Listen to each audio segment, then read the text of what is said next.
স্বাগত জানাচ্ছি তরুণ অর্থনীতিবিদদের প্ল্যাটফর্ম ফিনটক বাংলাদেশ থেকে। এখন হচ্ছে আপনার অনলাইন রিটার্ন জমা দেওয়ার খুব একটা মোক্ষম সময়। এরই মধ্যে প্রায় 30 লক্ষ লোক অনলাইনে তাদের আয়কর রিটার্ন জমা দিয়েছে, আয়কর সম্পদ মানে সম্পদ বিবরণী জমা দিয়েছে। আর আরো প্রায় 10 লক্ষ হচ্ছে অপেক্ষায় আছে। ঠিক সেই সময় এনবিআর এর পক্ষ থেকে যে বার্তা দেওয়া হলো সেটি হচ্ছে যে আপনি বাড়িওয়ালা হলে আপনাকে আপনার আর নিস্তার নাই। আপনি যদি নিস্তার তখনই নেয় যদি আপনি কর ফাঁকি দেন, কারণ বাড়িওয়ালাদের 25,000 টাকার বেশি যদি বাড়ি ভাড়া নেন সেক্ষেত্রে হচ্ছে আপনাকে অনলাইনে পেমেন্ট করতে হবে।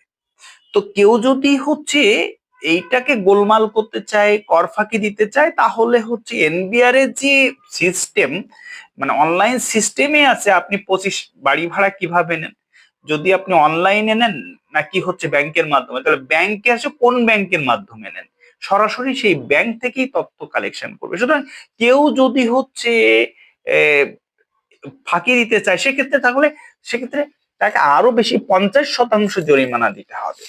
সুতরাং বাড়িওয়ালাদের এই যে বছর আগাম এই আর একদিন বা দুদিন পরেই হচ্ছে নতুন বছর শুরু হবে, বাড়িওয়ালাদের উৎপাতে ভাড়াটিয়ারা হচ্ছে অতিষ্ঠ হয়ে যায়। কারণ ঢাকা শহর বা সারা বাংলাদেশে বিভিন্ন হিসাব বলছে 70% হচ্ছে ভাড়াটিয়া, 30% বাড়িওয়ালা।